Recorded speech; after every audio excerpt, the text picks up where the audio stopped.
Everyone, अस्सलाम वालेकुम। तो आज सुबह उठने के बाद बहुत ज़्यादा लेट हो चुका था मुझे, तो जल्दी जल्दी से यहाँ पे ब्रेकफास्ट बना ली और फिर मेरे हस्बैंड का लंच जो है वो पैक कर ली। लंच में दी थी मैं मटकी की सब्ज़ी और रोटी, और उसके बाद कुछ कबाब जो है ना वो फ्राई कर ली मैंने लंच के लिए, क्योंकि मुझे पता था अगर मैं क्लीनिंग में लगूंगी तो मुझे टाइम नहीं मिलेगा। और आज मैं कर रही थी घर की एकदम डीप क्लीनिंग, और यहाँ पे 1 बजने वाले थे और मेरा सिर्फ इतनी दूर का ही एरिया क्लीन हुआ था। फिर उसके बाद ये था वो पूरा भंगार जो मैंने ऊपर से भी उतारी थी। पता नहीं इतनी गंदगी कहाँ से आती है, हालांकि मैं 3rd फ्लोर पे रहती हूँ और उसके बावजूद मेरी दोनों विंडो भी बंद रहती है, लेकिन इतना धूल कहाँ से आता है मुझे खुद समझ में नहीं आता है। और उसके बाद फिर यहाँ पे पी ली मैं चाय, और जैसे ही सोने लगी तो यहाँ आ गई ग्रोसरी।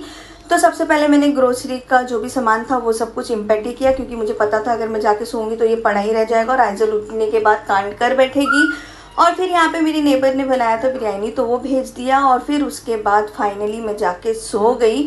और उठने के बाद अम्मी और मेरी बहन और छोटा वाला भाई उन लोग गए थे ना खुदा मोहल्ला, तो वहाँ से उन लोग आइजल के लिए लेकर आए ये मतलब बच्चों का जो लिखने वाला पैड होता है वो, और चूड़ियाँ। और फिर यहाँ पे आया था ये जम्बू सैंडविच। ये इतना हैवी था कि मैं क्या बताऊँ, मतलब फुल्ली लोडेड था, ऊपर से एकदम चीज़ वाला था। फिर वो खाने के बाद यहाँ पे हमने खा लिया आइसक्रीम, और आइजल ने मेरी भी आइसक्रीम छीन ली।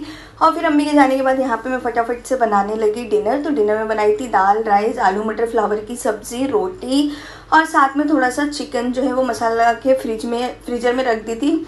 फिर डिनर वगैरह करने के बाद यहाँ पे बना ली मैं अपने लिए थोड़ा सा खजूर दूध, क्योंकि आज मैं मॉर्निंग में नहीं पी थी, तो अभी मन हो रहा था पी ली। ऐसे ही ख़त्म हुआ आज का दिन। अल्लाह हाफिज़।